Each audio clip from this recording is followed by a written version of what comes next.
est-ce qu'il existe un schéma directeur de la CAN qui garantit au pays la maximisation des retombées économiques et sociales multisectorielles de cet événement?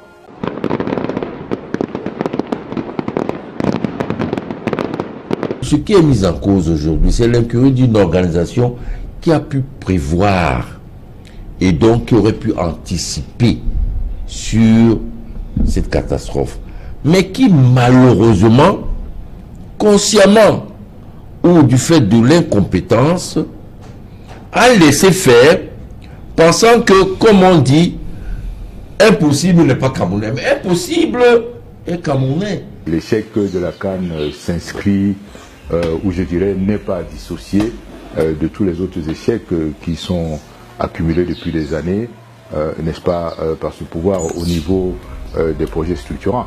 En fait, le plus étonnant dans l'affaire, c'est que le chef de l'État lui-même, vous vous souvenez, fin décembre 2013, désavoue son équipe gouvernementale. C'est-à-dire que constate son incompétence.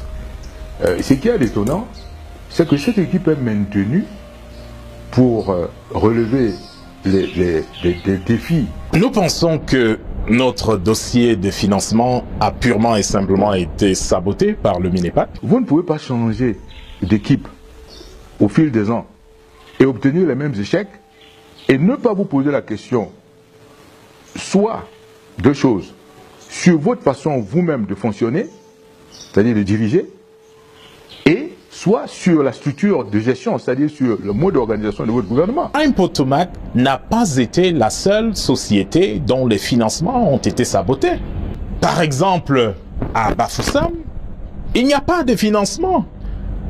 Il n'y a pas eu de financement international alors que c'était initialement prévu, parce que le MINEPAD n'a pas pu conclure cette affaire.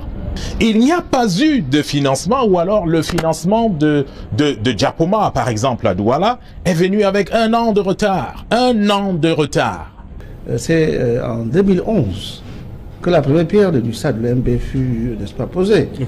Ça veut dire qu'en fait, avant même que l'on nous attribue, n'est-ce pas, l'organisation de la CAN, nous avions déjà, dans notre politique sportive, pensé créer un stade, n'est-ce pas, Olembe.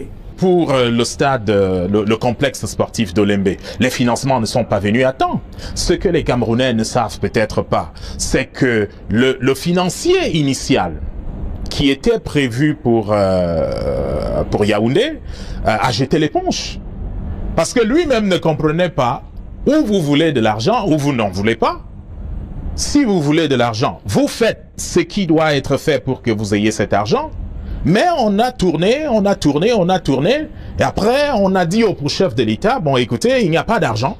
Mais lui, pour sa bonne information et son information objective, il ne peut pas dépendre de l'information de la COCAN, parce que vous avez bien vu ce que disait le vice-président de la CAF, que l'information qui lui était remontée à partir de la COCAN n'était pas nécessairement conforme avec la réalité. Vous avez des gens qui, pendant 2 ans, ont toujours dit au peuple camerounais, ont toujours dit à l'international que le Cameroun serait prêt, comme le chef de l'État l'a demandé, le jour dit.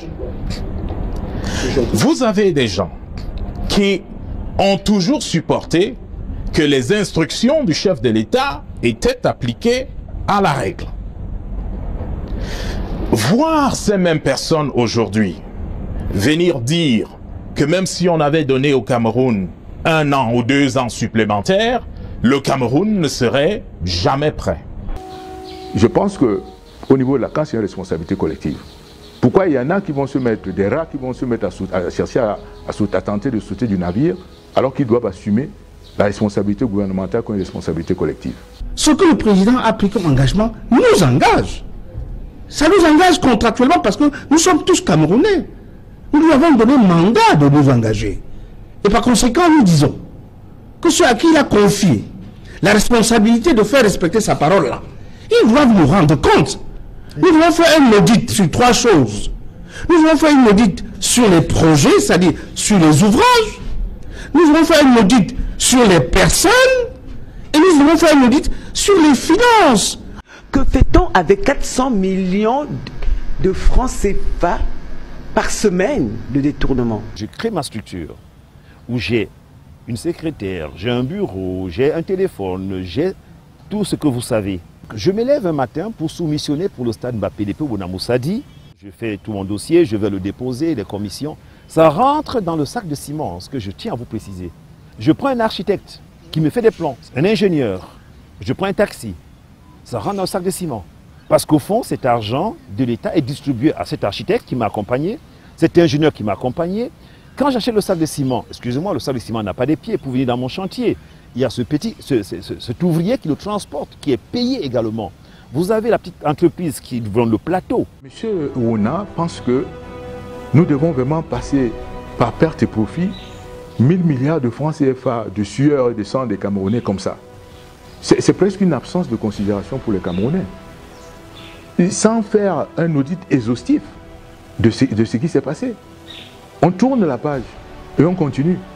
Ben, il ne se rend pas compte que c'est justement cette démarche de tout le temps tourner la page sur des questions importantes qui fait que le Cameroun se trouve dans l'enlisement, dans la déliquescence, dans tous les secteurs. On nous a indiqué dans l'emprunt obligataire, dans l'exposé des motifs, que 126 milliards, il est pour combler le gap, n'est-ce pas, des infrastructures pour la CAN.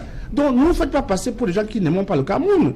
J'indique tout simplement qu'il va falloir qu'on nous indique où est passé tout cet argent. Il faut se servir de cette catastrophe pour avancer. Okay. Si c'est pour chercher des boucs émissaires à l'intérieur du pays, c'est foutu.